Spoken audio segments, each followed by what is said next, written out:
Boa noite. Imagino que quem está nessa aula aberta de hoje, essa conversa, roda de conversas comigo e com o Boni, o professor Boni, que está participando lá da China, deve ter também estado lá na aula que a gente fez há 2 semanas atrás, sobre o tema de budismo e taoísmo, uma conversa entre China e Brasil. Então eu vou, na verdade, a aula das 2 semanas atrás, ela acabou que essa parte mais expositiva se alongou um pouco, se estendeu um pouco demais, e a gente teve menos tempo para falar um pouquinho mais desses diálogos entre budismo e taoísmo. Então eu vou mais ou menos entender que o pessoal que está aqui estava na outra aula, sabe mais ou menos do que se trata, quem somos nós e tudo mais, né? E aí está nos honrando aí com a presença de novo aí de vocês para a gente falar um pouquinho mais sobre esse tema. E eu vou terminar com um dos propósitos dessas duas rodas de conversa, que é para apresentar o curso que está sendo oferecido para começar daqui a um mês, né, na CCE, um curso específico sobre o budismo. Eu vou apresentar um pouco o layout do curso e vou trazer umas histórias só para dar uma mexida, uma instigada aí para o pessoal que está assistindo. O chat a gente deixa para o final, a ideia é que não seja uma aula tão extensa quanto foi a outra, menos expositivo e mais conversa, né? Se alguém tiver alguma dúvida em relação a isso, né, a esse começo, porque eu vou entrar mais ou menos como se a aula passada, onde a aula passada terminou, joga no chat aí. Se for uma questão mais sobre a apresentação, sobre a conversa, a gente deixa para o final, tá bom? Vamos lá? Boni, tá tudo bem por aí? Boni tá presente? Não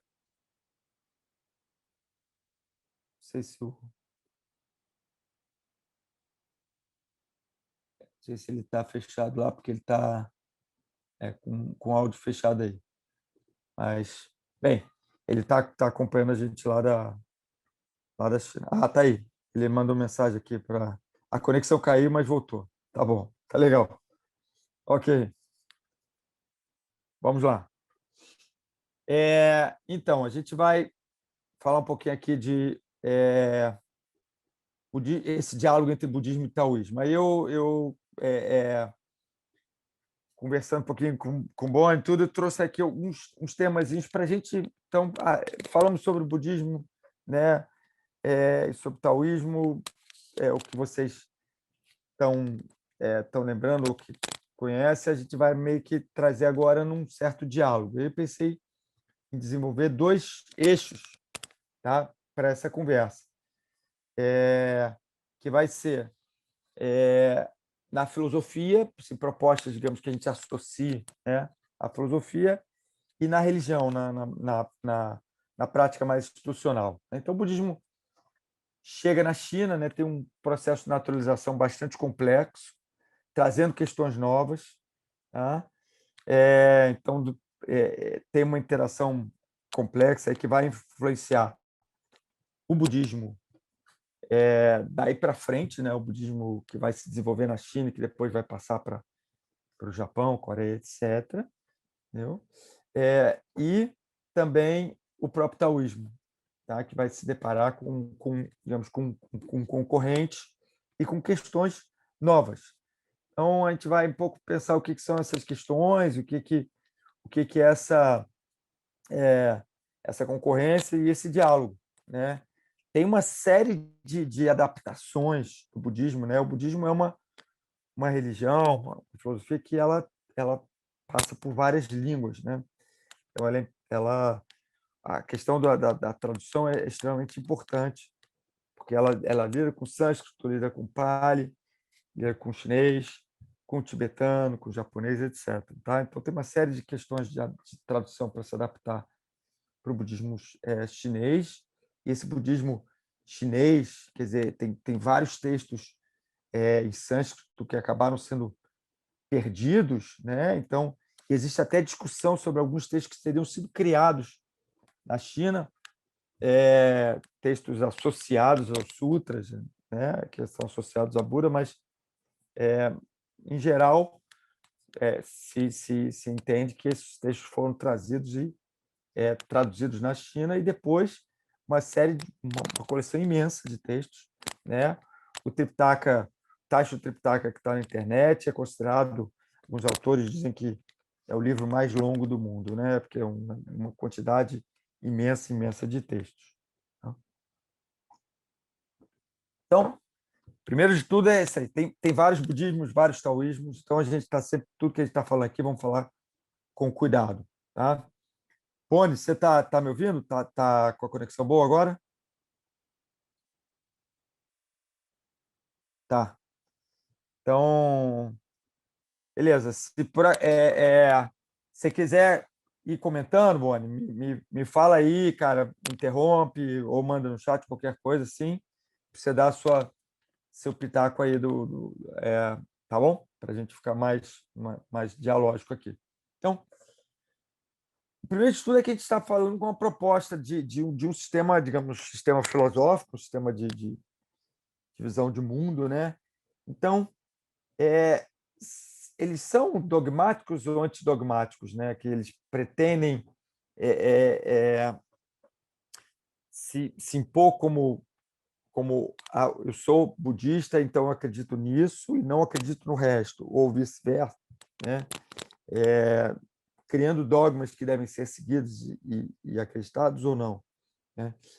Eu acho que a minha proposta é que existe aí um budismo, duas tradições que são tradições, até isso aqui as fazem mais interessantes, né, do meu ponto de vista, que são que tem uma proposta antidogmática, uma proposta que é de abertura muito interessante, né?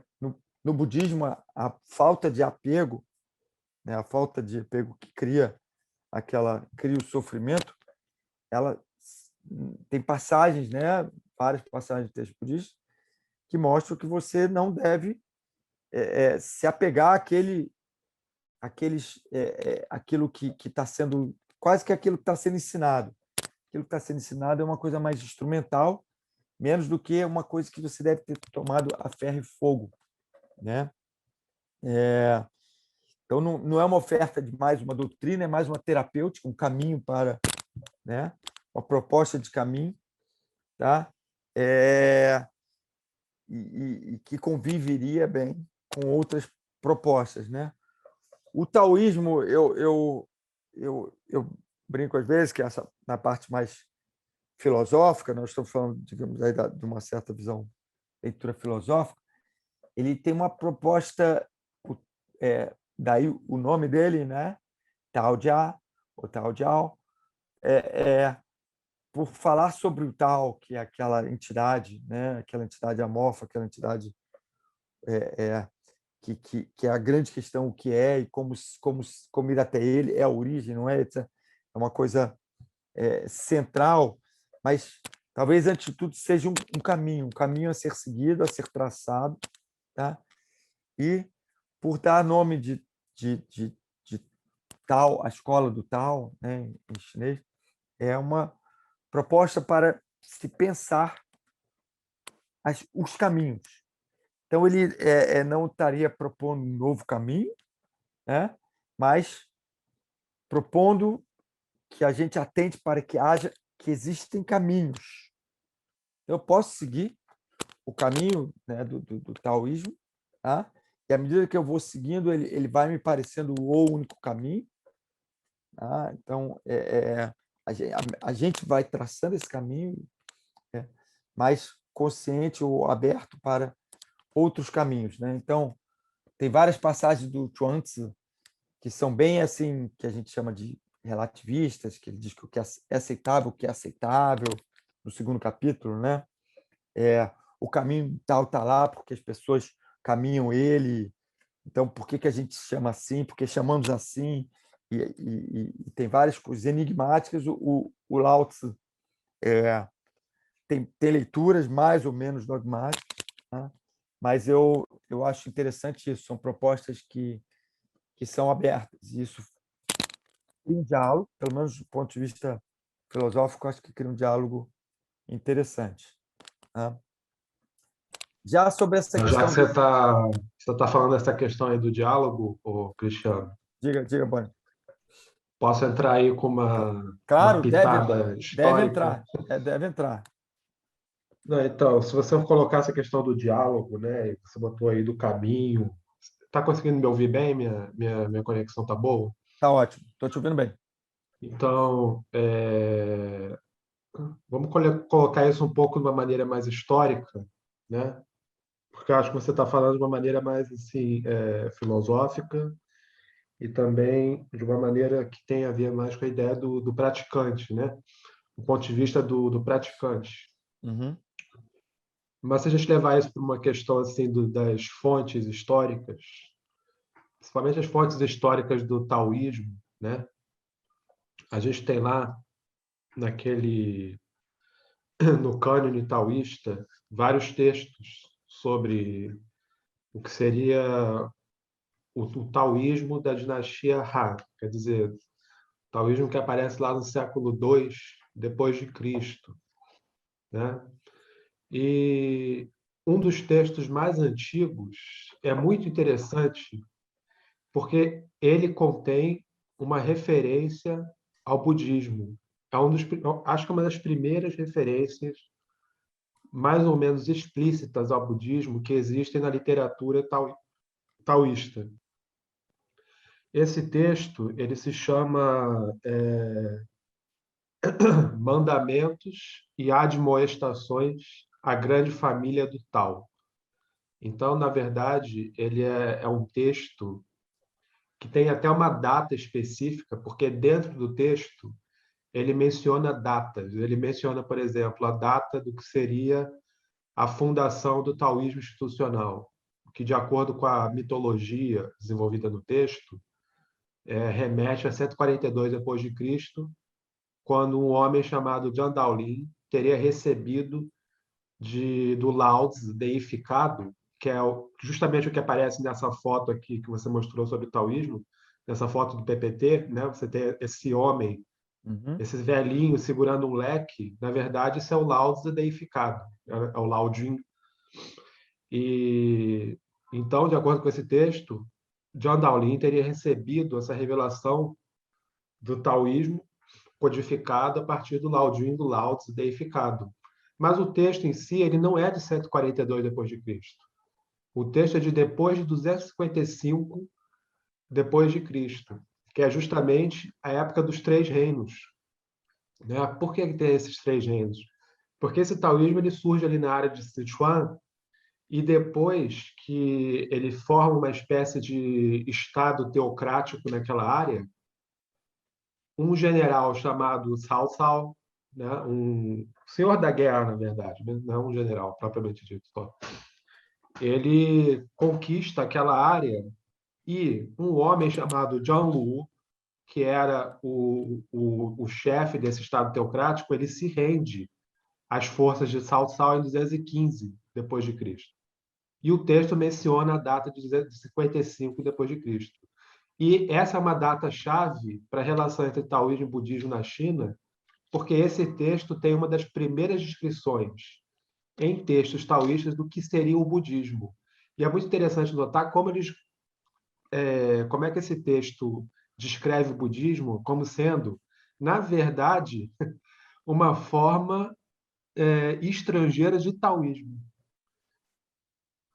onde se diz que Lao Tzu teria ido para o Ocidente para ensinar os bárbaros o caminho, justamente esse tal que você está falando aí, o caminho, porque os bárbaros eles não têm condições, né, culturais até de estudar o caminho chinês, né? Não sabem chinês, eles não podem ler chinês, eles não se vestem como os chineses, eles não vivem como os chineses.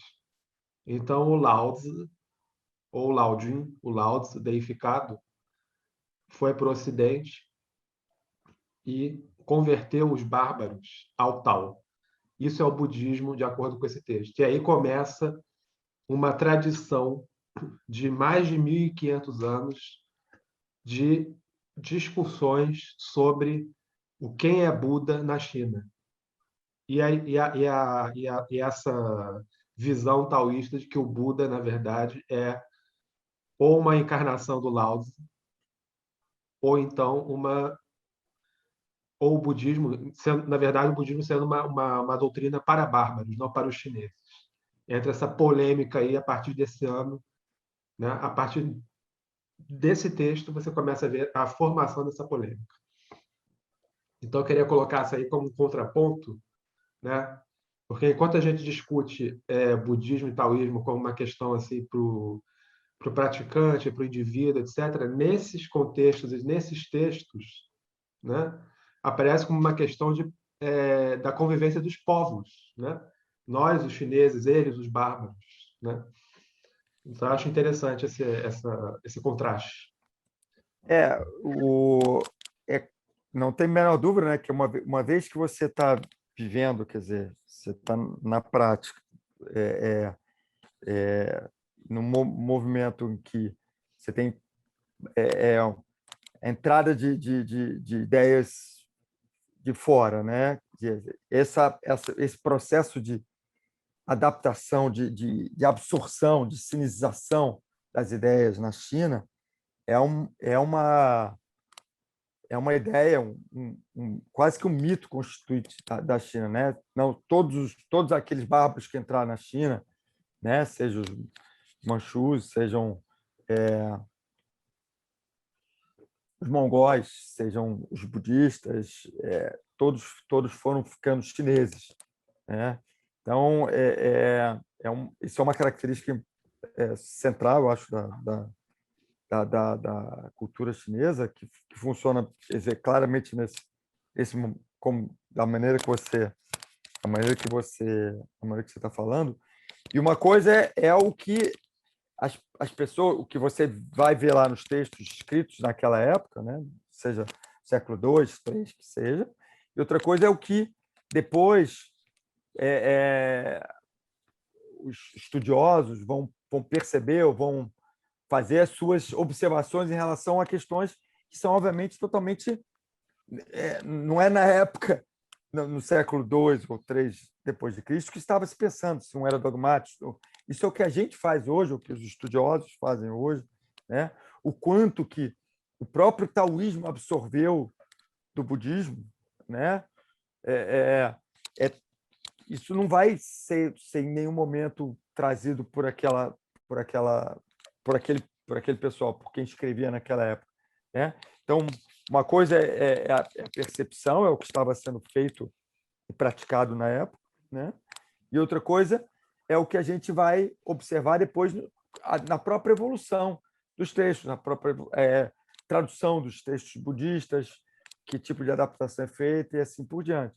Então, todas as questões que são Eu posso trazidas colocar aqui, uma observação aí nessa questão do dogma, do dogmático, claro, claro, porque eu acho que é interessante isso, porque eu acho que o budismo ele se vende muito hoje, principalmente para o Ocidente, né, como uma doutrina antidogmática, de certa maneira. Mas eu acho que se a gente levar em conta aí essa história do budismo na China, né, imagina a China, a gente está falando de uma civilização, né, onde ritual, práticas rituais são fundamentais, né?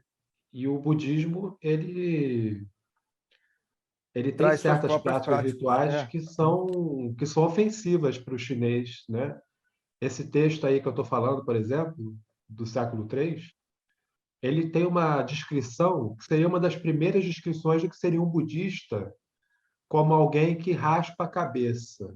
Aí você pensa, por que esse texto do século III está se importando com isso, com o budista que raspa a cabeça? Porque isso para o chinês é ofensivo, você não raspa a sua cabeça. Você não pega o cabelo que foi o que seu pai, que a sua mãe te deram, e simplesmente raspa da sua cabeça. Isso aí, para a cultura chinesa, é uma barbárie, né? Esse corte de cabelo aí do budista, que eu também gosto um pouco, né? É, você fazer isso, fazer tatuagem, você raspar cabelo, isso tudo não está de acordo com os ritos, né? É, eu acho, Boni, que você E pode, desculpa, não, continue. deixa eu só terminar um pouquinho Tá. a coisa do dogmático, porque com esses ataques taoístas contra o budismo, que eles vão ficando cada vez mais sistematizados e alcançam até, e viram escrituras só sobre isso. Como é que o Lao Tzu se transformou num bárbaro, para converter os bárbaros. E muitas discussões no cânone taoísta sobre essa questão, né? E se o budismo não tiver um certo dogmatismo e uma certa personalidade, né, é impossível se defender desses ataques, né? Então você vai ter uma tradição aí de mais de 1000 anos de ataques mútuos, né, e de certa maneira defesas mútuas de certos dogmas que são exclusivos de cada religião, né? É, o Isso sistema. culmina lá em 1281 com a queima do cânone taoísta por parte dos budistas, com a aprovação do imperador da dinastia Yuan, o Kublai Khan, né? Eu acho que, as questões que você está trazendo agora talvez sejam entrem mais nesse que eu chamei aqui de na religião, mas na verdade as questões mais institucionais, né? Você não tem como você ter um movimento que tem que se apresenta e que quer, né, quer converter ou que se programa quer trazer algum tipo de proposta que seja alternativa a outras, que não seja dogmático, né? Ele tem que ser dogmático. É, Então, é, você dizer que o, é, que o budismo, né, não tem alma, é estritamente impermanente, é ateísta, é estritamente monista e é estritamente antidogmático, você vai ver nas práticas. é, Uma coisa é o que a filosofia, o que as leituras, né, as leituras de, digamos, dos textos e sutras, o que às vezes, né, certas passagens. Outra coisa é o que se faz, o que a população entende, né? A gente é, pode abraçar o budismo, como acontece muito, né, no Ocidente, dessa trazendo esse discurso, o discurso do não apego, da impermanência, ele não é compatível com uma proposta que é estritamente dogmática, porque senão você vai ficar apegado a essa proposta. Então, você cria um curto-circuito, cria um paradoxo que isso não é vendável. Isso não faz parte da pessoa que vai no templo, que vai venerar, que vai ver né, que vai venerar a estátua né, de Buda, vai considerá-lo como um ser não terreno, vai considerar como é, toda essa questão na verdade, eu estou trazendo já aqui, misturando, né? Porque todas essas questões trazidas aqui, elas não só tem uma discussão entre budismo e taoísmo, como também tem essa discussão entre essa interpretação filosófica, interpretação que cada um escolhe tirar, né, dos textos, versus o que as pessoas. E na tua apresentação na primeira aula, Boni, você traz sempre, né, essa vivência do taoísmo, né, na época Han, na época Wei Jin e assim por diante, os textos escritos na época como um retrato das práticas daquela época, não é o texto escrito ou o texto que em algum momento foi passado do Chuang-Tzu, de 700 anos antes, ou do Lao Tzu, seja lá quando é que foi, né? Então, é interessante, muito mais do que a gente... Para cada pergunta aqui, não, questão do ser e da impermanência, né? Então, né? Porque você tem essa questão da imortalidade no taoísmo, né? Então parece que nós estamos aqui diante de duas propostas que são antíteses, né? São antitéticas, são opostas, porque se o taoísmo quer, ele quer uma união espiritual com o Tao que leva à imortalidade e dá práticas para isso, tem práticas para isso, né? O budismo está procurando o quê? Se libertar né? Atingir a iluminação, se libertar dessa roda, desse moksha, do samsara, né? Se libertar do samsara. Então, um parece abraçar a vida, enquanto que o outro parece. Então, os críticos Mas eu posso dar uma entrada aí nesse tema da Claro, não, imortalidade? claro. Só terminar duas coisas que aí você. Os críticos do próprio budismo vão associar a sua proposta, às vezes, com uma proposta niilista, uma proposta que nega a vida. Então, se você quer sair dessa vida.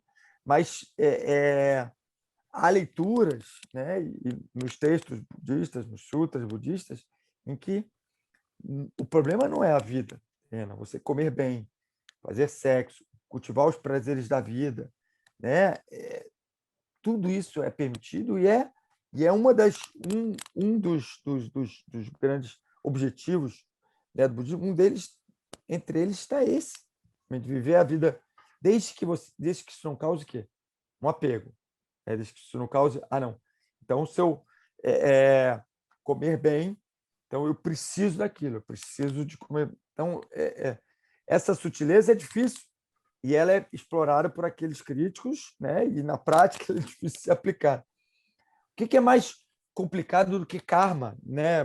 O Boni também. Então, estou dando, já que está falando de vida e morte, de impermanência, o que é mais complicado do que karma, né? Com esse tipo de lei universal, né? De um universo neutro dentro de uma cultura chinesa que discute justamente sobre a natureza do homem, né? E a natureza do homem, do ser humano, ela é um espelho do natural. Então, basicamente, estamos discutindo se a natureza é boa ou se ela não é boa. Então, eu acho que o confucionismo tem uma abordagem muito otimista em relação à natureza, pela influência de Mêncios, etc. Enquanto que vem essa coisa de karma, de neutro. Não. Na verdade, você não tem. Depende de mim. Se eu faço. Existe uma lei aí, uma lei impessoal, que eu não sei muito bem de onde que vai jogar meu karma e eu vou assim, né? Então, pega a bola aí, Pones. Você estava falando da coisa da transcendência, né, e da imortalidade. Uhum. E é interessante que, levando de novo para esse texto aí de 255, é interessante que, nesse texto, uma das coisas que o texto diz sobre budistas, né, além de terem a cabeça raspada e serem convertidos pelo Lao Tzu deificado, né, serem bárbaros, uma das questões que o texto coloca ali é que como esses bárbaros não conseguiam acreditar no tal, Lao Tzu deificado teve que se transformar em um imortal, fazer milagres para que ele se convertesse. Não é interessante isso? Uhum. Porque você vê aí num texto do século III depois de Cristo, a, a percepção chinesa dos budistas é de que eles também cultuam imortais. Isso é uma coisa intrigante, né? E outra questão intrigante também é como essa ideia da imortalidade, né?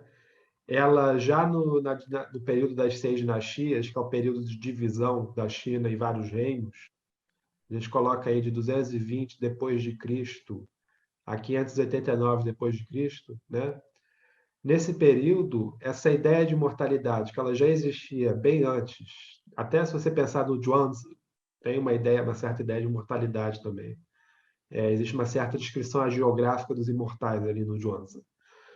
Mas se você pensar nesse período aí de 220 a 589, onde o taoísmo está se desenvolvendo muito bem na China e o budismo também, existe a incorporação dessa ideia de imortalidade em relação à ideia de reencarnação, né? Que é uma contribuição budista. Agora, é interessante notar como é que os taoístas, como é que esses textos taoístas se relacionam com essa ideia de reencarnação, né? Como sendo não uma questão doutrinal propriamente dita, mas como eles relacionam isso com as necessidades que eles têm nesse mundo. Então, a reencarnação ela entra como um discurso onde você combina, por exemplo, o desejo de você ser um oficial, né? Porque eu não sei se as pessoas elas são mais ou menos familiarizadas com esse período do pensamento chinês, né? Durante o período todo imperial, se você quiser ser alguém na sociedade chinesa, primeiro você tem que ter nascido homem, né? E segundo, você tem que ter sido um oficial. Você tem que entrar para a administração pública. E é interessante como essas práticas taoístas desse período, o que elas prometem em relação à imortalidade não é a vida eterna aqui nesse planeta. É, na verdade, um posto oficial no outro mundo, no mundo dos paraísos celestiais taoístas. E é interessante também porque essa questão da imortalidade como sendo assumir um cargo oficial no outro mundo, ela está muito conectada também com uma certa ansiedade em relação ao destino dos ancestrais no pós-morte. Então, essa contribuição aí do budismo para o pensamento chinês, né? Quando ela entra pelo taoísmo, ela assume proporções bem chinesas, até bem características, né? Do, da formação sociocultural, né? Chinesa. Né? E É, também já mostra também como é que como o taoísmo, nesse período, ele é uma religião de elite. Né? São as elites pensando no, no, como elas querem prolongar, na verdade, a vida que elas têm na Terra no outro mundo também. Né? Não é uma religião popular, nunca foi. Taoísmo nunca foi religião popular, propriamente dito. É isso que eu eu queria colocar. acho que o que a gente interessante da nossa conversa aqui, bom, é porque a gente vai, acho que vai trazer algumas problemáticas que certamente não eram colocadas dessa maneira, né, que a gente está falando, com esse vocabulário, né, de dogmático, teísta, dualista, monista, sei lá, e mas que a gente cria, digamos, vai provocando, certo? E certas combinações né, como a gente falar de transcendência, né, quando toda essa ideia de transcendência tem uma de esferas extraterrenas, né, tem não só dentro na própria China, né, de diferenças, como dentro do próprio budismo, né, budismo da Terra pura, que vira uma coisa muito mais, né, você tem muito claramente né, um realm, uma coisa para que você, mundo de Amitabha, qual você deve, né, o que parece que a gente vê muitos paralelos com o nosso paraíso, pode-se dizer assim, entendeu? Mas com questões de novo, se você leva a ferro e fogo a impermanência radical budista, né, tudo isso fica problemático, né? Tudo isso, quer dizer, seja um Deus no sentido que a gente toma na palavra, seja uma esfera fora da Terra né, que inicialmente a filosofia budista, se pode falar isso, ela vai recusar ou vai se calar a respeito do que não pode, né? Do que não, é essa que é o que apareceu para o Buda como impermanência, como a fonte de sofrimento, é exatamente a observação do mundo que tudo passa, né? Se tudo passa, tudo mesmo passa, né? Não pode ter uma terra pura ou uma terra de Amitabha, o que quer que seja. Mas eu acho que essas são questões. Vou tocar um pouquinho aqui para a gente não se perder no nosso tempo, né? São questões filosóficas que são trazidas, que são discutidas também entre né, nos próprios, nos grandes. A gente vai ver, né, quem for fazer o curso, né, vai ver os textos, essas propostas trazidas dentro dos textos dos grandes representantes das escolas budistas na China e a discussão que tem entre eles, né? E em relação, aí você tem uma série, essas são as questões, digamos, filosóficas, e você tem uma série de outras questões mais que eu chamei aqui de religião ou de institucional, do corpo clerical, a questão né, do budismo, dessa atitude não filial, né, do monge que se isola da família, né? É interessante como é que desenvolveu os cânones, né? Os cânones taoísta e budismo são assim, dois são imensos, mas de origens e de tratamentos tão diferentes, tá? Então tudo isso existe uma miríade de detalhes aí, né? Que a gente só quis trazer assim para provocar um pouquinho essa riqueza, né? De paralelos e de contrastes, né? De apropriações, né? Né? Como o Boni estava falando aí, à medida que o taoísmo vai entrar, o budismo vai entrando na China.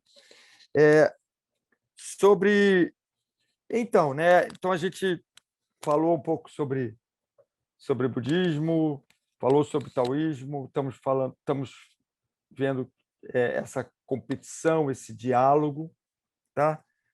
Para que porque o que talvez isso nos interesse, né? Então eu vou provocar, imagino, cada um tem seu motivo, seu interesse pessoal por estar aqui ou por estar acompanhando essas questões, né? Seja aqui nas aulas, seja no seu próprio estudo, sua própria prática, que seja, né? E eu quis trazer aqui uma provocação. E para nós hoje, né? Assim, o que talvez nos, por que olhar essas coisas antigas e talvez tão distantes e tão assim que nos parecem tão estrangeiras, né? E às vezes que se perdem num diálogo infindável de detalhes que a gente vai precisar de uma vida inteira para conhecer né? uma escola de uma outra tradição. Então, o que adianta, né, a gente ter essa conversa, né? Para que ter essa conversa? E aí eu ia propor, Pony, fica sempre aí à vontade para me interromper o que você, claro, o que você quiser aí, tá? Esses quatro dimensões, né? História, filosofia, sabedoria e prática, né? Praxis.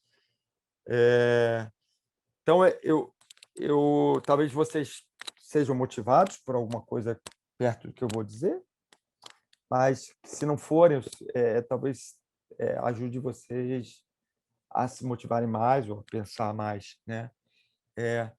A história, né? A história nossa ainda é hoje quase que exclusivamente uma história ocidental, né? Existe um esforço, né? Um esforço de outras histórias aqui eu vejo, por exemplo, na escola da minha filha, que está no ensino médio, né,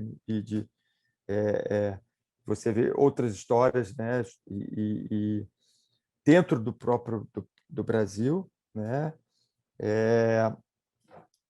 também histórias, né, da, da, das tradições negras, né, história das tradições indígenas de uma maneira um pouco menos eurocêntrica, né, mas ainda quando você lida com história do mundo, a gente ainda vivencia muito pouco dessa história da Ásia, né? História oriental. E existe um impacto muito grande, né? Assim, de contatos entre Europa e Ásia, né? Entre Ocidente e Oriente, que nos influenciam de uma maneira que às vezes a gente não se dá conta, né? Então, um outro exemplo que eu ia trazer, eu recentemente li eu estou lendo o Sapiens do Yuval Harari, aquela versão quadrinhos. Eu gosto de quadrinhos, acho mais simpático. E você vê quando ele discute sobre a origem, o caminho, a proposta dele, né, de evolução da humanidade, é uma história da humanidade, do Homo sapiens, né? Todos somos Homo sapiens, né? Mas é impressionante como, apesar de uma citação aqui ou outra, né, o Confúcio aparece ali, dá uma passada, ele fala uma coisa aqui, outra. É uma história toda 90% concentrada nas origens da civilização ocidental, ali no Oriente Médio, né? E no Oriente Médio, depois ali Grécia e Europa e etc. Né? Tem questões que eu acho que poderia trazer de outra forma, mas eu ainda acho e essa, quer dizer, temos que tomar cuidado de falar de o que é universal sem conhecer não só, e aí não é só a China, não é só o budismo, o taoísmo, mas também as tradições africanas, né, ou as tradições ameríndias, tradições né, da Oceania e assim por diante, né?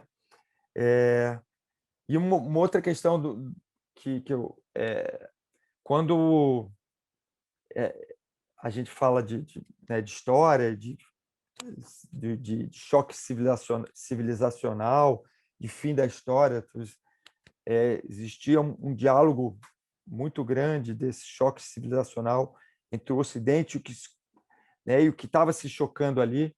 Você tem esse livro do Samuel Huntington, que é o Choque das Civilizações, muito influente, era principalmente a civilização muçulmana, né?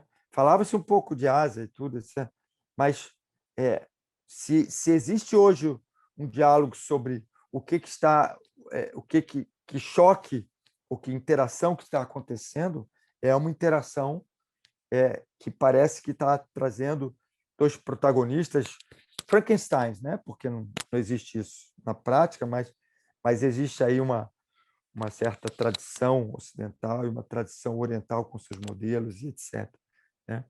E daí passamos então para a filosofia, da mesma maneira que a história, a filosofia também que quer se questionar, perguntar sobre as questões mais profundas, né, sobre a natureza humana, sobre a realidade, ela precisa ouvir também as outras tradições. Precisamos sair desse currículo grego grego cristão, digamos, grego monoteísta, sei lá, né?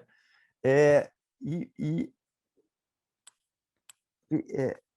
talvez ouvir nas outras propostas, não tentar encaixar dentro dos nossas categorias, então, mas trazer outras categorias, né?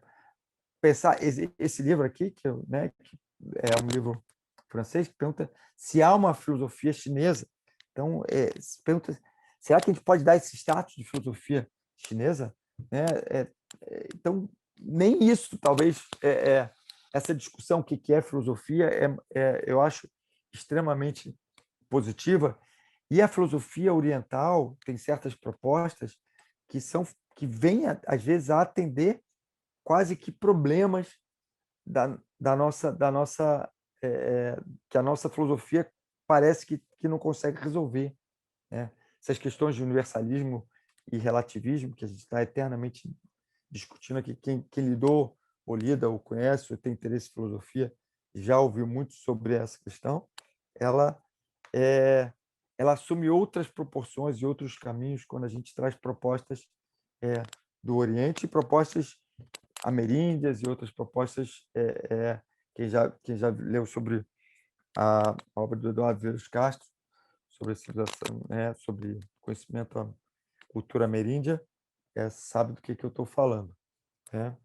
Eu não vou entrar aqui de novo em detalhes, mas não só há outras filosofias, mas há uma interação, talvez, tomar a filosofia chinesa ou a filosofia budista, que seja, tomá-la a sério, levá-la a sério, não levá-la assim como uma coisa assim marginal. Né? E é isso que eu chamo, talvez, de sabedoria. Né? Eu acho que os idealistas alemães, né? Kant, Hegel, por exemplo, né? Eles esperavam que a filosofia fosse a ciência mais científica, uma inspiração para todas as ciências, uma coisa aberta, tá? que pudesse dar o suporte para que as outras ciências fossem desenvolver. Tá? E hoje, de certa forma, tá? A ciência transformou um pouco a filosofia em uma certa academia organizada, uma tecnologia de conhecimento. Tá? Então, o que é essa sabedoria, esse estado de emulação, esse estado de como agir, de ser sábio? Né? Não é tentar, como se você tem hipóteses na física, se a física clássica ela é superada pela física quântica ou pela física ou se a proposta do relativismo de Einstein supera a proposta de Newton, e assim por diante. Tem superações, né? A filosofia ela não deve ser um debate assim de superações e de opiniões formadas, mas instigar. Essa é a sabedoria da filosofia. E eu acho que a filosofia oriental, que eu chamo e gosto mais de filosofia oriental, ela tem a capacidade de nos instigar a muito, fazer muita coisa. Tá? Eu vejo, por exemplo, que trazer um tema mais polêmico, talvez o Boni queira também falar. Existe, por exemplo, propostas. A gente existe uma crítica, um diálogo importante, né? Não só na filosofia, mas também na sociologia e na política, em relação a uma proposta de direitos universais iguais entre todos os seres humanos, né? E como é que isso é lidado dentro do contexto chinês, tá? Que é uma sociedade, de certa forma, ritualizada ainda e hierarquizada ainda. Né? Então, diante de um certo esquema meritocrático. Né? Então, talvez caiba a nós nos perguntar como é que a gente pode ser tão filosoficamente apegado à ideia de igualdade entre todos, quando a gente claramente vive em sociedades extremamente desiguais. Como é que a gente consegue ver esse tipo de sociedade e ainda mas nenhum de nós certamente vai recusar a ideia de que os seres humanos não temos direitos iguais ou que somos iguais, temos capacidades iguais. Mas então, que sociedade é essa que a gente vive? A proposta chinesa, que é complexa e acho que trazida, por exemplo, também por pensadores ocidentais como Daniel Bell, que é o dean da Universidade de Shandong, ela é controversa, né? E como muitas coisas que vêm da China, né? Mas eu acho que é interessante, pelo menos, que a gente a veja, né? sei, Boni, se você quer falar alguma coisa sobre isso, estamos falando mais de China, de sociedade, ou O você... tema aí é o barril de pólvora, né? Eu Você está sei. querendo botar Por isso que eu pensei em te tá querendo chamar. jogar uma dinamite em cima de mim, né? Mas É. eu acho que esse tema é interessante se você pensar de uma perspectiva puramente acadêmica, né? Uhum. Como o ritual é uma coisa, é um tema fundamental da vida chinesa, desde a antiguidade até hoje. E acho que é um tema dessa encenação do drama chinês, inclusive esse drama em relação ao Ocidente, né? Como você está Aham. apontando aí, os direitos humanos, a igualdade entre os seres humanos, como sendo uma questão capital, né, para o Ocidente e para o Brasil também, como ele se vê como uma parte do Ocidente, né? Uma extensão da cultura europeia, né, o Brasil. Uhum. Nesse sentido, o Brasil é uma extensão da cultura europeia. Mas no Brasil também a gente tem outras alternativas, né?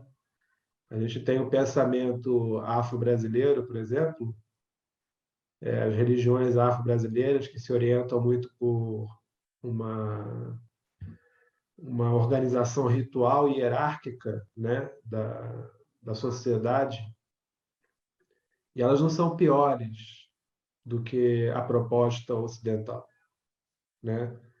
Assim como a China, a China ela também não é necessariamente pior, a proposta chinesa não é necessariamente pior do que a proposta ocidental.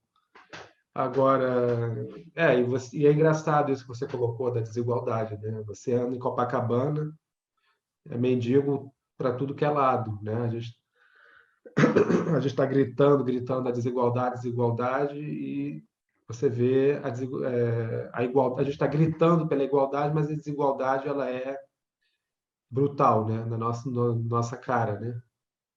E na China, onde não existe essa questão da ideologia da igualdade, você vê mais igualdade até, né? Nesse sentido econômico.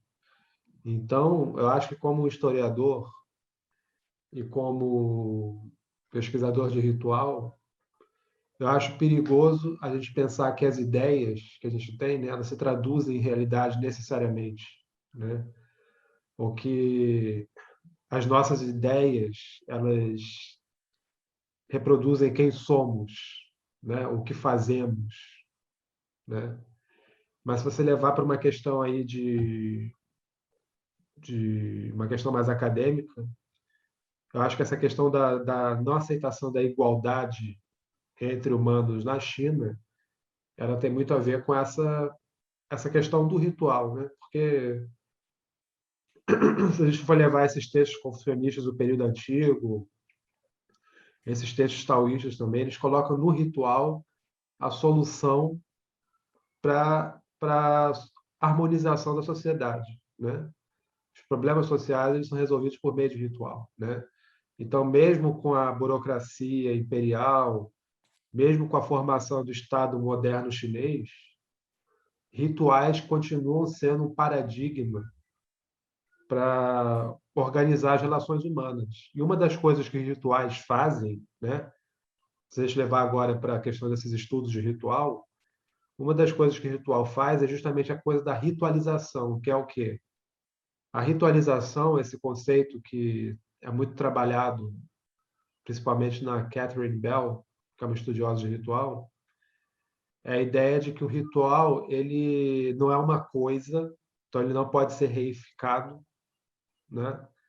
Mas ele é uma função, de certa maneira, e a função dele é criar diferenças, seja diferenças geográficas, seja diferenças sociais, seja diferenças de qualquer tipo. Então, o ritual, nesse sentido, o pensamento ritualístico, ele vai contra a ideia de igualdade, por natureza, porque ele só gera diferença.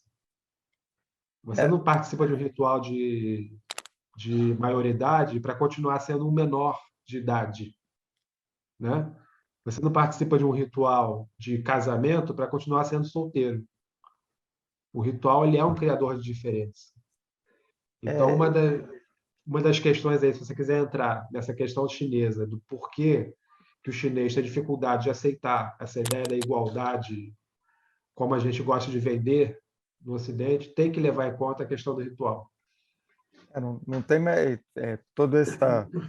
Eu acho que a discussão, e é uma discussão que eu estou com isso bastante na cabeça até, porque estou trabalhando até num artigo, depois de passar para você, bom, sobre eu não quero, depois, para a gente não perder o fio da meada aqui, mas sobre o que a compatibilidade, né, desses mecanismos que a gente associa às sociedades pré-modernas, sociedades tradicionais, né, que estão marcadas. Quer dizer, é claro que a gente tem rituais nas sociedades modernas também, mas essa ritualização dos papéis sociais, né, que a gente vê de uma maneira muito mais extensa na China, que é o que você está falando, Rony, é associado às sociedades tradicionais, né? E a China agora se colocando, né, nesse outro momento em que ela não é mais a única sob o céu, né? Ciência, único, né? E ela tem que lidar com outros e esse influxo de ideias de fora, né? E de pessoas que querem de isenção, de outros pontos de vista, e como é que isso vai funcionar dentro desse cenário agora, desse cenário de inserção da China, por mais fechada que ela seja, por mais Chinese Wall que ela tenha na internet, ou como seja, entendeu? Toda essa história da Covid, né, da China totalmente fechada, é extremamente simbólico, né? Por mais fechado que ela seja, por mais voltada para dentro, como é que ela está lidando e como é que ela vai lidar daqui para frente, né? Para terminar aqui, Praxis, eu acho que a outra, às vezes, talvez seja até um pouco mais o outro dimensão que tem participado, que é as práticas que vêm do Oriente, né? Então, você vai o Oriente, né? E participa da história, da filosofia, da sabedoria e também das práticas, né? E então, a experiência e essas práticas, eu acredito que são mais enriquecedoras e são mais bem fundamentadas, né? Diante do que a gente está propondo aqui, né? Que é conhecer melhor, conhecer, né? E ir até ir a fundo, ir a textos fontes primárias e conhecer com um pouco mais de consistência, né? Então, essa é a minha proposta para pensar, né? Por que estamos aqui, né? E, então, talvez que isso motive vocês a, a, a se inscrever ou a participar do curso de budismo, que é o objetivo. O curso, eu acho que eu não preciso de entrar aqui, né, em detalhes, isso aqui está mais ou menos repetindo o que está lá na página da CC, um pouco mais resumido, tá? Então, eu vou trazer essa parte expositiva com um nível de detalhe, eu acho que bastante interessante e abrangência, né? Eu acho que é mais comum para as pessoas que têm experiência maior com o budismo, em geral, elas, até porque têm esse interesse, são associadas às vezes a uma linha, né? Podem conhecer as outras linhas, mas sempre através dos olhos dessa linha, né? Existe uma influência imensa, né, do budismo tibetano e do budismo Zen, Chan na China, né? Zen no Japão, no Ocidente, Então, o discurso que, em geral, vai ser visto por praticantes, por lamas ou por professores associados, né, a essas linhas. Então, a minha ideia era tentar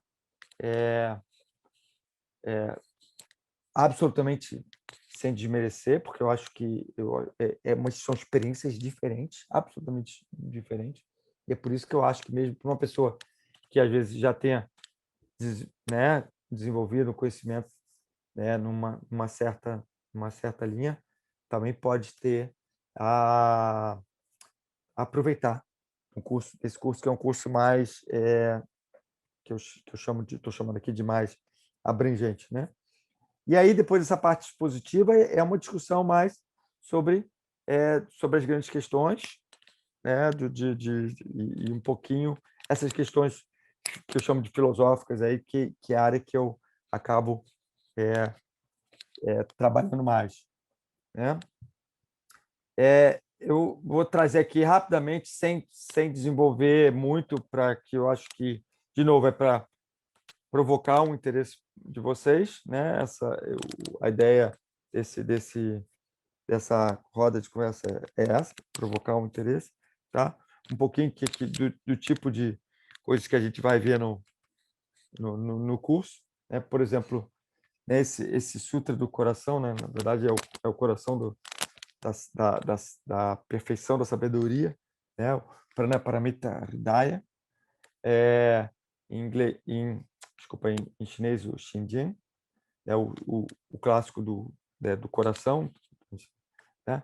Então tem essa uma, eu botei essas imagens aqui porque isso aqui tem Manjusri, né? Que é um bodhisattva importante da tradição tibetana, tá?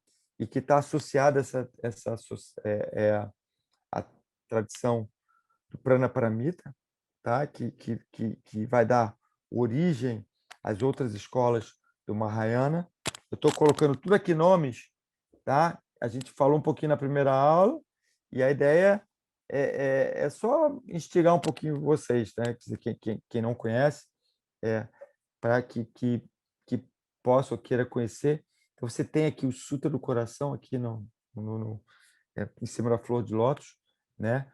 Quanto a espada de Manjushri vai cortando as dualidades e vai abrindo, cortando a ignorância e vai abrindo para a perfeição do coração, tá?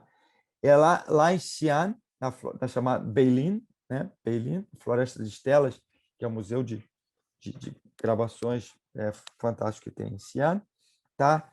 O que é considerado a terceira mais antiga datada cópia do Sutra do Coração, tá? É feita no século VII, tá? Associada a Xuanzang, um dos grandes tradutores do budismo, tá? Tá? E tá aqui a estela que está lá na Floresta de Estelas, né? E aí você vê na estela, né? Você você vai lá e é apesar de ter né, 1.500 anos atrás, né? 1.400 e tantos anos atrás, você consegue, né, ler, entendeu? O que você tem, a gente é o que a gente vai ler, a ideia é o que a gente vai ler, né? Boni, você quer ler? Quer que eu leia o chinês? Que você... Você quer ler o chinês ou você quer traduzir o chinês?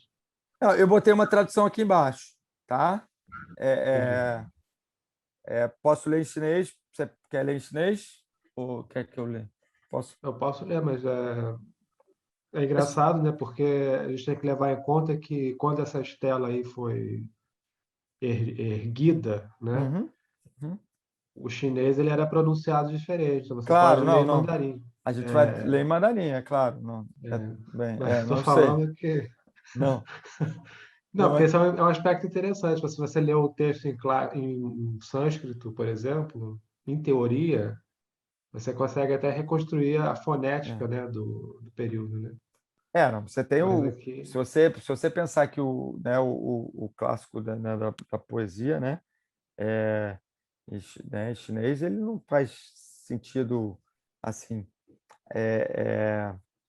do ponto de vista poético, né? Se você ler em mandarim hoje, né? Você tem que até as é. reconstruções foram bases para as reconstruções do chinês falado, do chinês antigo, né? Mas É. seria em mandarim mesmo, entendeu?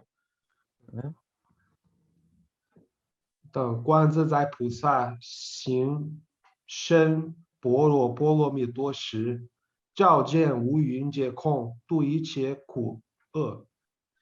Então, você tem Guanxi Pusa, né? Que é o Isso. é, Bodhisattva Bodhisattva da que é compaixão. a Avalokiteshvara, né? Que aqui no nome Guan, né? Guanyin, né? Que também é conhecido como Guanyin, né? Que está praticando Isso. a perfeição, né? A Pranaparamita, que é o Burebolo Amido, e que é a Eu perfeição da posso fazer umas sabedoria. observações aqui? Claro, claro. Esse termo chinês para o Bodhisattva da compaixão, né? Uhum. Guan Zizai Pusa. Guan quer dizer ver, Ver. olhar, contemplar. Uhum. Zizai quer dizer uma certa facilidade, uma certa liberdade, né? Então quer dizer o quê? O Bodhisattva, pulsar, essa palavra, ela é uma transliteração. Ela já não é uma tradução. Então aqui você tem duas coisas. Você tem de um lado uma tradução, né, que seria Guanzazai, às vezes é Bodhisattva. Guan Shi Guan Shi quer dizer aquela ou aquele que escuta ou contempla os sons do mundo. Aqui a tradução já não é Guan Shi é Guanzazai, quer dizer aquela que contempla a liberdade, o estar soltinho, livre, liberto. Xin quer dizer praticar, né? E aí vem esse termo horroroso que também é uma É uma transliteração. transliteração, né? Do lado, é engraçado, tá? Xin Shan.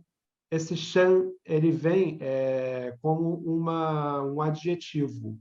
Isso aí é chinês, é uma tradução. É Então profundo. é Xin, praticar, profundo, adjetivo, Shan.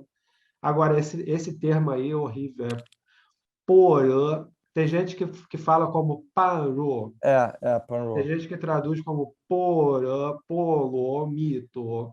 Quer dizer o quê? Isso é uma transliteração de uma língua índica. Pode ser o sânscrito, pode não ser.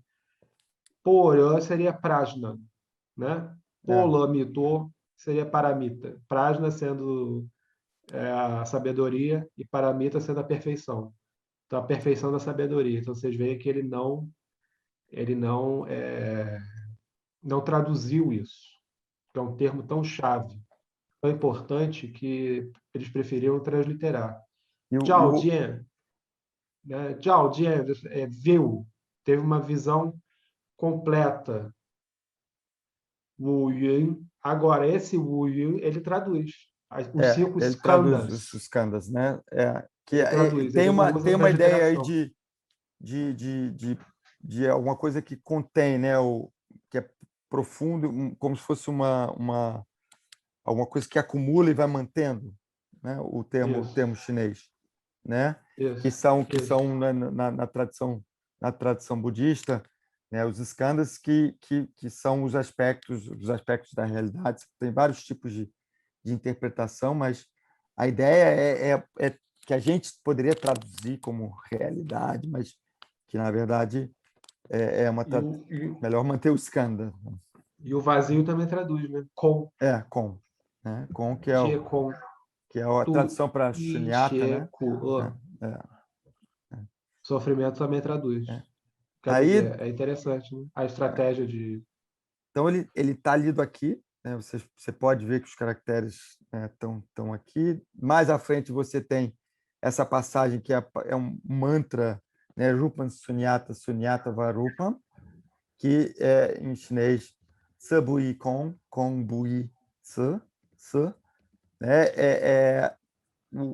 É uma daquelas mantras que promove o coração digamos, do Mahayana, né? Entendeu? Quiser, a forma, né? É vazio, que é a realidade é vazio, não tem, né? Em chinês é interessante, né? Porque ele usa esse san, que é para cor, né? Também hoje em dia é usado para cor, mas também pode ser um aspecto material. Ele acaba sendo no budismo usado como uma antítese opondo para Sien, o Sien do coração, que vai nesse caso aí traduzir uma coisa como uma coisa, como uma certa mente, que é o espiritual, a mente, vai opor mais ou menos a mente, esse que são os. Por isso que eu traduzi aqui como aspecto material. Em vez de forma, eu achei que seria uma tradução mais, sei lá, mais próxima. E acho interessante ele falar também, em vez de. Né, você não tem aquele. O verbo ser aí, né? Ele poderia ter feito outras construções, né, Boni? Entendeu? Mas ele botou Mas existe não é diferente, por exemplo, botar do IE no final, ou alguma coisa assim, eu né? acho que existe uma outra tradução, não sei se nessa versão existe, que é 色即是空，空即是色，Em vez de. ao Uhum. invés de ser o O, puí, que na o, verdade o puí já não é uma tradução, né? já é uma. Eu acho bem diferente desse sânscrito aí, que esse sânscrito aí, ele é a forma é vazia e vazia é forma. Não, é por isso que eu botei as duas E o traduções, né? chinês, o chinês é a forma não é diferente Não é. do vazio e o vazio não é diferente da forma. Engraçado. Talvez É. seja outra Mas essa é a outra. versão do Xuanzang, que é mais, né? Ok, Uma essa é a das versão. versões. Ok. Em outras versões é É, 色即 e, 是空，空即是色. e ele termina Ou seja, com. Diga, pode falar. não, em outras versões a tradução chinesa é a forma é exatamente o É, vazio, o vazio é exatamente a forma que é mais próxima né? do sânscrito. E ele termina com, aqui no finalzinho, né, com o mantra, o Gate Gate, né, que é o mantra talvez mais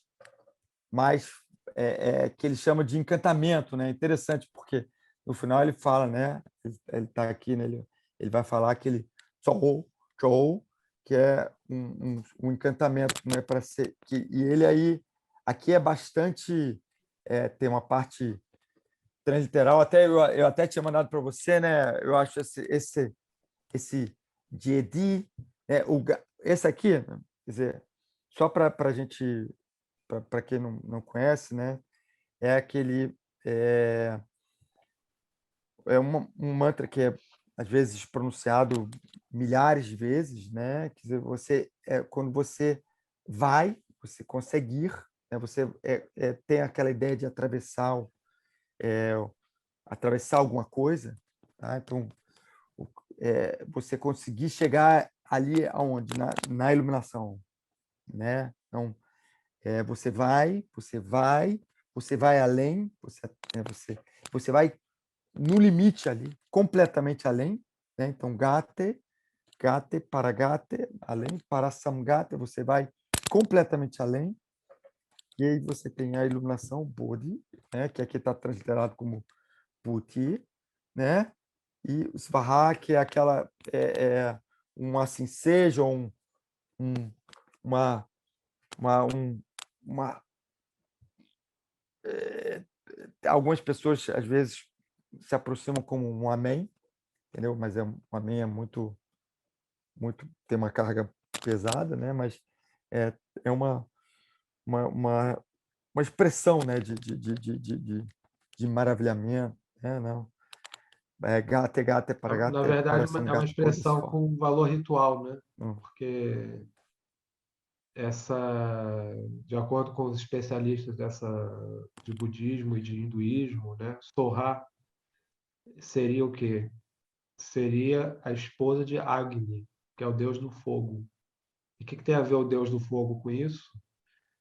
é porque dentro do budismo, dentro do hinduísmo, dessas religiões de natureza de afiliação índica, né? Você tem o Homa. Homa é um ritual onde você sacrifica no fogo. É um sacrifício usando fogo. Então, talvez seja por isso que a esposa de Agni é invocada nesses rituais de Roma, né? Uma fórmula védica, uma É, fórmula ritual que que com, que com o tempo acabou se naturalizando, praticamente, né? acaba perdendo o sentido de Né? ser a esposa de Agni para ser uma coisa mais parecida com Amém, né? Com É, é. assim seja, abracadabra, uma E é interessante a escolha dos termos chineses também. Mas a gente não queria também. Queria ter.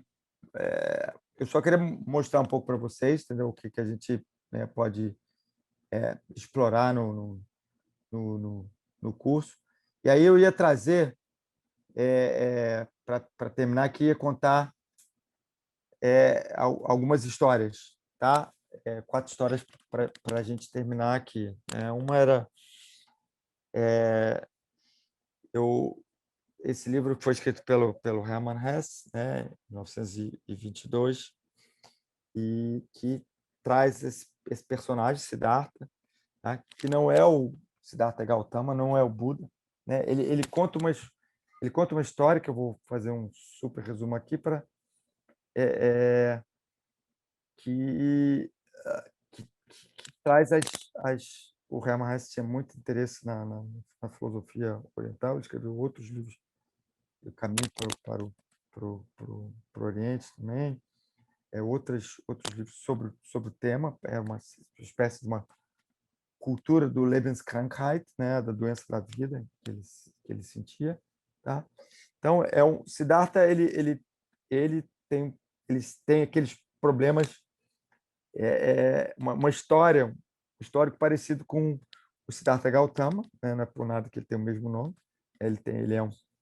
Ele é um príncipe que resolve abandonar seu palácio, tá? À procura do autodescobrimento ao lado do seu amigo Govinda, né? Nessa ele vai fazendo todas aquelas coisas, vai fazendo, né, vai procurando a sede, tudo. Ele encontra o próprio Buda, né, o Gautama, tá? Mas embora o Govinda nesse momento resolva se tornar um seguidor do Gautama, ele é super reverenciado pelos dois. O Siddhartha continua na sua procura.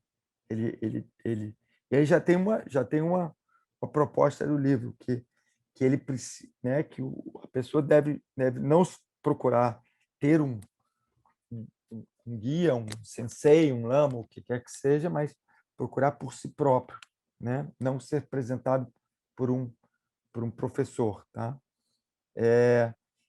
Nesse momento ele chega no Rio, encontra com um barqueiro.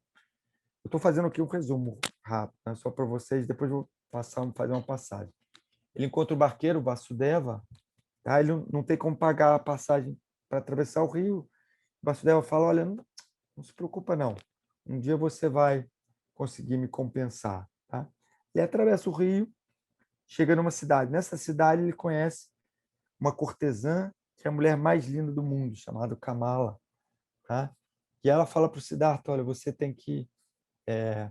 Ele fica assim totalmente esmerizado e ele, né? Ela fala: olha, eu vou te apresentar nas artes do amor, mas para isso você tem que ficar rico. Tem que ser. Então o Siddhartha então segue essa procura. Ela apresenta para um mercador da cidade, tá? Kamaswami. E com a ajuda de Kamala ele acaba sendo super bem sucedido. Ele traz a experiência dele de paciência e tranquilidade, né?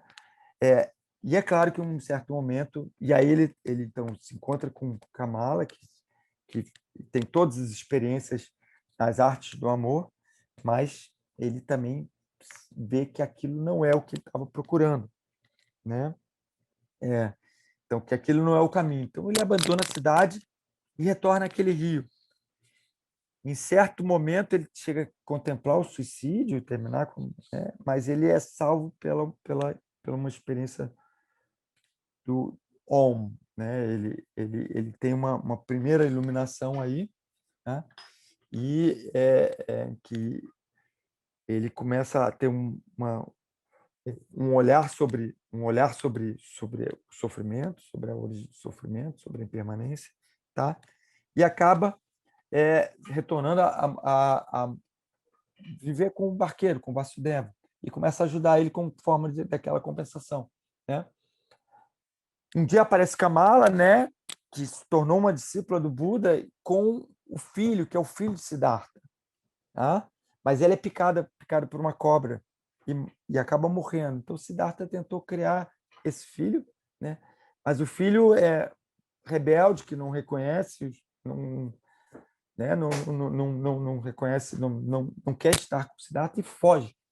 Tá? Ele se desespera. Então ele passa por todos aqueles sentimentos, né, de muito humanos, né? Mas com o apoio do Vasudeva, ele senta, contempla o rio, e aquele rio que fala com ele, aquele rio que passa, né? Que o rio é um personagem central, né? E aí ele atinge a iluminação, tá? Então, mais tarde, o Govinda vai até encontrar com ele de novo, não o reconhece, mas ele acaba se reunindo com Siddhartha. E um pouco essa aqui é perto do final do livro, tá? Tem essa passagem que eu vou ler para vocês rapidamente, tá? A vida que resume um pouco, né? Que eu falei. A vida que levei foi deveras curiosa, pensou Siddhartha. Conduziu-me por caminhos extremamente tortuosos. Quando menino, só tive que lidar com Deus e sacrifícios. Quando adolescente, preocupei-me exclusivamente com o asceticismo, com a filosofia, com a meditação, indo em busca de Brahma, reverenciando o que há de eterno no Atman. Quando moço, porém, acompanhei os penitentes, morei na selva, mortifiquei meu corpo. A seguida, ocorreu-me um maravilhoso encontro com a doutrina do grande Buda, e através dela cheguei ao conhecimento. O conhecimento que ele chama desse conhecimento intelectual. Senti que a percepção da unidade do universo circulava em mim como meu próprio sangue, mas coube-me abandonar também o Buda e sua sublime sabedoria. Fui ter com Kamala, e graças a ela influei-me nas delícias do amor. Como Kavasvami, estudei o comércio, acumulei dinheiro, esbanjei dinheiro. Não parece de fato que lentamente, trilhando estradas sinuosas, transformei de um homem numa criança, de um filósofo num tolo? E, todavia, acho que esses desvios me fizeram um grande bem. O pássaro que antigamente cantava no meu peito não morreu ainda. Mas que jornada extraordinária. Careci passar por tamanha insensatez, por tantos vícios e erros, por um sem número de desgostos, desilusões e tristezas, só para voltar a ser criança e para começar de novo. Sentiu-se tomado por um bem-estar indizível. Isso é um pouquinho para a gente pensar nessa trajetória, né? Eu não vou falar nada, eu quero trazer como provocações, tá? Outra história são as histórias passadas de Buda, né? Elas estão reunidas no Khuddaka Nikaya, né? Que são uma parte do Sutta Pitaka, do Cânone Pali, tá? E que aparece de várias formas.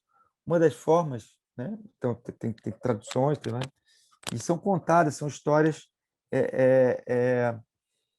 das vidas passadas de Buda, né?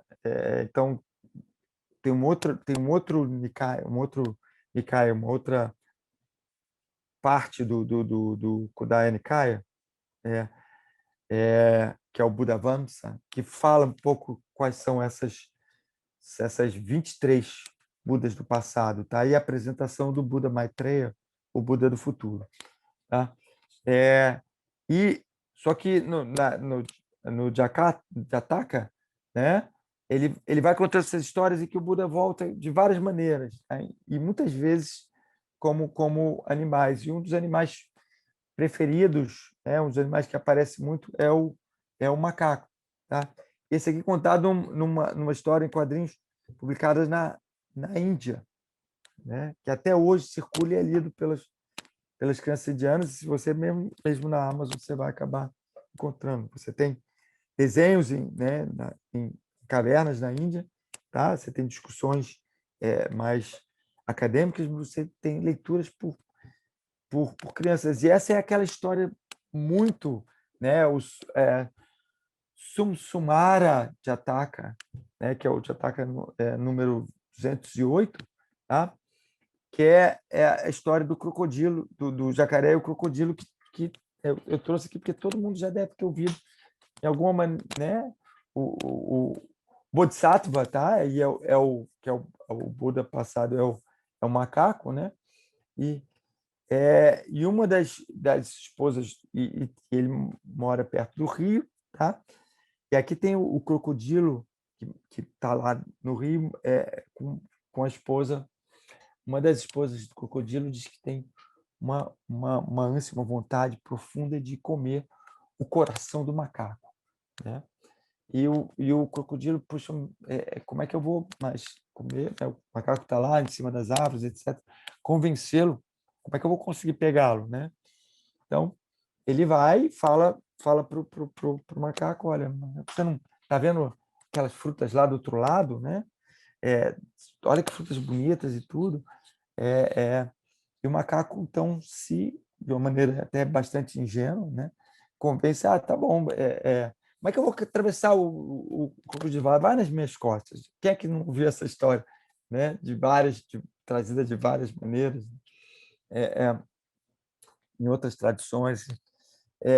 E ele vai e atravessa e no meio do caminho o crocodilo, olha, agora não, eu não vou te levar não, vou pegar aqui porque minha mulher minha esposa quer comer o seu coração.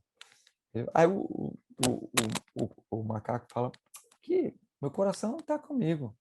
Você acha que eu vou carregar meu coração comigo?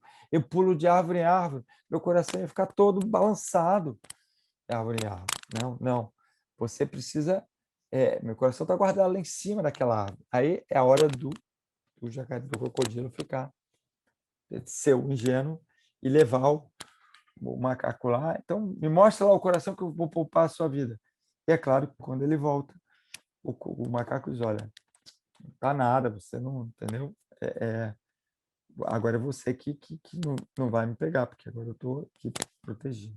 Então, essas histórias, algumas histórias muito conhecidas, trazem centenas de exemplos de compaixão e são lidas e são conhecidas de coração, pessoas, né, do mundo todo, né? Esse é a carta que eu vou passar. Queria trazer aqui uma outra história do Vimalakirti Sutra, tá? Que é um sutra também do Pranaparamita, também do Mahayana, tá? E tem uma história, tá? É um dos sutras mais antigos do Pranaparamita, tá? Creio que se dá do século II depois de Cristo, tá? Que fala sobre uma esse Vimalakirti, né? Que um leigo, mas muito muito sábio, tá? O nome dele significa aquele que tem fama sem nódoa, tá? E tem várias discussões dentro desse sutra. E uma das histórias que aparece, na verdade, não é ele que aparece, é quem participa dessa história é Shariputra. Shariputra é um dos principais discípulos do Buda, tá? Muito importante no desenvolvimento do Abhidharma, líder do Sangha, tá? E ele atingiu, na tradição Theravada, né? Não na tradição Hinayana, tradição Theravada, ele atingiu um status de quase que um segundo Buda. Tá? Então ele chega no quarto de Brahmakirti, aparece essa deusa que está aqui, tá? Que em chinês ela é a Tianyu, tá? E essa aqui é uma ópera, né, que foi depois criado por Mei Lanfang, tá? Agora no século XX, tá? Que conta essa história. E aqui também está a conversa, né, de Shariputra com a deusa, tá? Quando a deusa aparece, tá? Ela cria uma chuva de flores, né, sobre Shariputra e os outros participantes do Sangha, né? Budistas que estão ali por perto, né? E essas pétalas se prendem ao corpo, né? Só daqueles seguidores não Mahayana, né? Em especial o próprio Shariputra, tá? Que incomodado por conta daquelas, né? Que você não pode na roupa budista, você não pode ter coisas adornadas, fica querendo tirar as flores e não consegue. Ele chega a usar seus poderes sobrenaturais e não consegue. Tá? E então a deusa fala para ele, né, que o Shariputra vai tentar argumentar com ela, tá? Que para que ele atinja, né, a emancipação, o moksha, né, ele tem que se livrar da degeneração, da avidez e do ódio, da ignorância. Tá? Então ele procura avidamente, né, se livrar dessa degeneração, tá? E a Deus responde que o ensinamento, esse ensinamento, o ensinamento que ele segue, destina-se apenas àqueles que têm apego a si próprio, né? E que o que Buda realmente ensinou, que Buda é a verdade do vazio, né, da não dualidade da degeneração, né? Então é uma crítica à linha Theravada, tá? E bastante explícita, tá? Então uma história, e é uma história também muitas vezes citada. Por quê? Porque nessa discussão de Shariputra e a deusa, uma das questões que ele fala é que a deusa, por que ela está carregando aquele corpo inferior, que é o corpo de uma mulher, tá? E aí, então a deusa ela usa seus próprios poderes sobrenaturais ela transporta Shariputra para o corpo dela, tá? E ela entra no corpo de Shariputra, né? E aí ele fica então completamente perdido, né?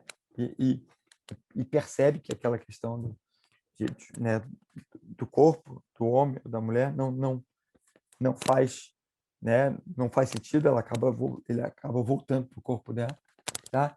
Então é uma passagem muito usada para discutir questões também de gênero no budismo, tá? E último ponto, a última história da noite, né? É uma parábola contada que foi no encontro na USP, contada pelo Silas Carlos Rocha da Silva, que eu vou ler para vocês rapidinho, né? O mestre levou o discípulo para o alto da montanha para lhe mostrar o que era prática filosófica. Quando o mestre chegou no alto da montanha, jogou no ar uma faca que voou no céu e voltou como um bumerangue e lhe cortou a cabeça.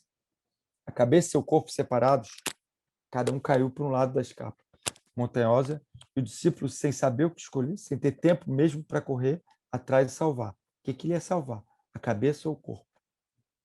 O discípulo então entendeu que isso era a filosofia, a reflexão sobre o momento de decidir, e com sua indecisão, a aparente impossibilidade de escolher os dois.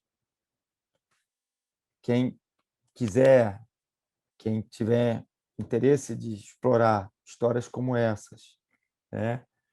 E eu convido todos, então, né, que são livros, acho que, mas a se inscreverem no curso que começa daqui a um mês, sobre o budismo.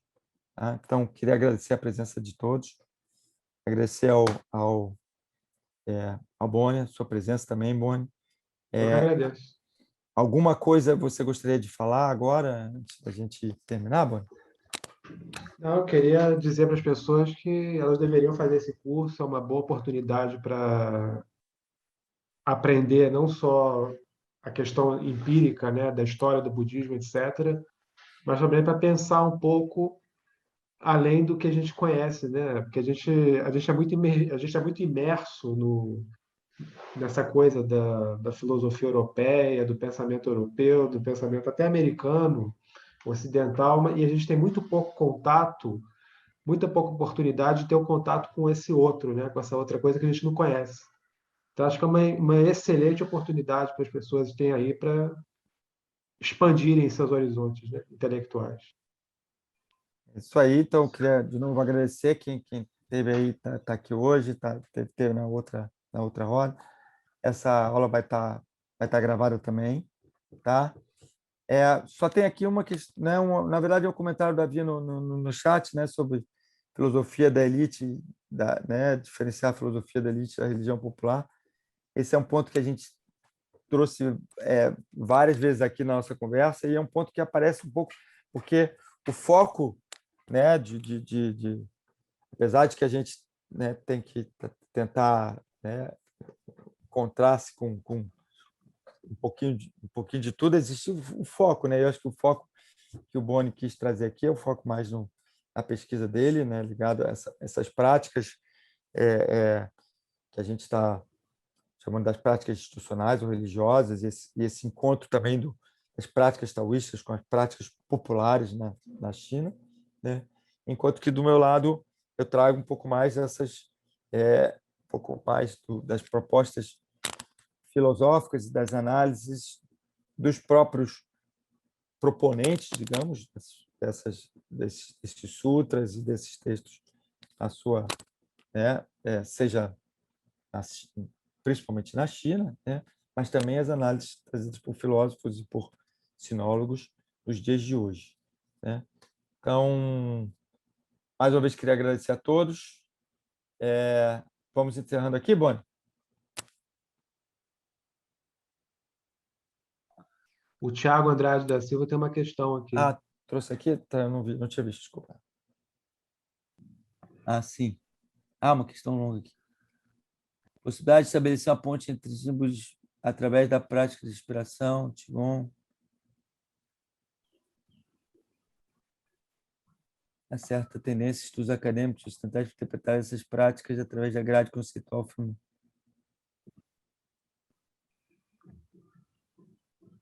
Eu acho que a gente pode falar um pouquinho sobre isso no, no curso, entendeu? São questões, tem algumas questões que acho que podem ser exploradas. Eu não sei se você quer entrar nas questões em si, bom, né, alguma coisa sobre essa prática de Qigong ou não. Eu acho que é uma questão muito relevante, sim, e muito complexa também, porque aí a gente já entra no domínio de textos específicos também, né? Porque não dá para responder uma questão dessa só em abstrato, né? Falando de uma Agora, maneira genérica, né? acho que a pegada do Eliade, que ele citou ali, o Thiago Excelente. citou ali o Eliade, acho que o Eliade ele tem uma pegada bem interessante porque ela é genérica, né? Então, para um público que não tem familiaridade com essas práticas e com esses textos, funciona muito bem. Mas uma coisa que eu poderia colocar aqui nesse viés mais genérico é que há sim uma. Isso daí não é uma questão só fenomenológica, não é uma questão só filosófica, porque há uma produção textual imensa sobre a compatibilidade, a incompatibilidade, sobre o que é melhor, se é budismo, se é a prática da yoga. Porque se a gente pensar em yoga, por exemplo, você leva lá para o budismo tântrico, budismo esotérico, né? Uma das classificações dos textos do budismo esotérico se chama Anuttara Yoga, que seria o yoga supremo, né? Então já não é mais uma questão só do que a gente conhece hoje em dia como yoga, como exercício secular de respiração e de posicionamento corporal. Não. Essa coisa de yoga nesse contexto maior do budismo, do taoísmo e da transmissão desses saberes rituais para a China é uma questão que tem muito a ver com doutrinas e teologias budistas, etc. Então a gente entra inclusive também nessa coisa da apropriação, né, taoísta de certos elementos vamos Budismo. dizer, de yoga budista, desse sistema esotérico budista, É. né, dentro do panteão taoísta, e das práticas rituais taoístas. Então, é uma coisa muito interessante. E começa a ser mais forte a partir da dinastia Tang, né?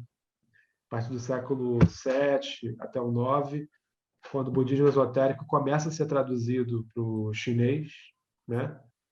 E, e depois da dinastia Song Yuan, os taoístas começam a se apropriar bastante dessas práticas tântricas, né? Esse budismo esotérico.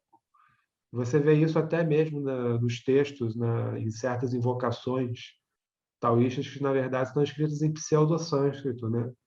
Elas não são sânscrito porque elas não estão traduzindo nada, elas Porque são seriam uma transliterações, né? linguagem celestial, elas seriam uma transliteração de uma língua que nem existe, na verdade, né? Aquelas primeiras traduções chinesas do Anshigao e que tem um caso clássico, né, da tradução de exercícios de concentração e respiração, que você, né, é uma adaptação de certas concentrações e direcionamentos de O interesse do Davi perguntou budismo como é que o Chico...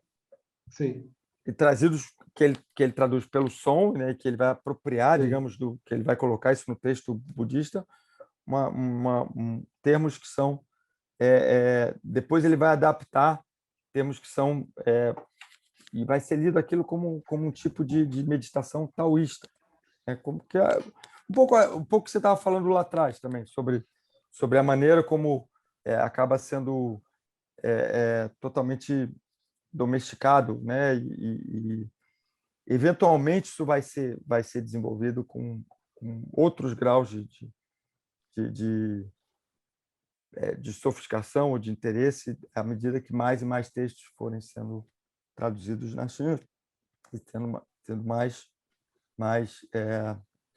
estudados. Agora, a gente realmente vai ficar por aí. Eu só... até porque o interesse é trazer para tudo que vocês estão trazendo aqui, se quiserem trazer, se estiverem no curso, eu vou ter o maior prazer né, de explorar. O Leandro trouxe a questão do pessimismo em Schopenhauer, né, no budismo. Eu estava falando um pouquinho sobre o budismo em relação à visão terrena, sobre o sobre como essa questão do pessimismo, do niilismo no budismo, ela é uma questão complexa, tá? E a maneira como isso influenciou no Ocidente vai ser discutida em algo no curso. Então, a gente já está no nosso horário. Queria agradecer a todos vocês. Vocês Cristiano, querem tem uma perguntar mais? pergunta aqui Oi? também. Oi? Tem uma pergunta aqui do Davi Silva também. Não, foi aquela sobre que a gente falou sobre... Não, uma outra pergunta sobre Ah, como os chineses lidam com questões ritualísticas, já que, como um país de primeiro mundo, possui uma tecnologia mais avançada, temas como esse são considerados, certo ponto, ultrapassados, ou esse conceito é mais ocidental? Eu vou responder rapidamente, então, para não pode falar. deixar no vazio isso aqui. Não, porque, Davi, essa questão do ritual, né? O ritual ele nunca é uma coisa oposta à tecnologia. Ele também nunca é uma coisa oposta ao desenvolvimento científico. Até porque, se você levar em conta esses estudos de ritual de hoje em dia, que a gente chama de estudos de ritual, uma área própria só para estudar ritual, né? O ritual é entendido também como parte da nossa biologia. A maneira como o nosso corpo funciona, as nossas células funcionam, existe e até uma maneira como certos animais se comportam, é interessante isso. Existe aí uma interpretação que você pode chamar de que há elementos rituais também, né? Nas relações entre as suas células no seu corpo, entre os animais na natureza e entre nós, seres humanos e sociedade, né? Agora, a China, mesmo sendo bastante, como você botou aqui, avançada tecnologicamente, ela não se desapegou dos rituais e eles continuam tendo bastante importância, não só rituais religiosos, como rituais sociais, né? Às vezes, se você não dominar certos rituais sociais, você é visto como uma pessoa mal educada. Não é por mal, você não domina aquela linguagem, aquela maneira de se comportar, né? E em certas instituições, inclusive educacionais, existe uma certa tendência a reviver os rituais e a voltar a considerar a importância dos rituais. Então, é isso que eu queria colocar aqui. Eu acho que existe. A gente chegou a comentar, né? Entre passagem, essa discussão sobre apropriação das tradições chinesas, né? E ela tem uma série de impactos ideológicos importantes, né? E sociais muito importantes. Então, em termos da identidade chinesa, em termos de uma ideologia chinesa que pode até mesmo ser exportada para fora, como existem projetos, né, de sistemas TNCA e etc. Né? Então, não existe uma incompatibilidade, mas existe uma questão sobre essa convivência de mecanismos ritualísticos tradicionais, de como se adaptar e como conviver no mundo contemporâneo, não tanto da questão da tecnologia, mas nesse influxo, troca de ideias, principalmente, né, China e exteriores, China e a contemporaneidade.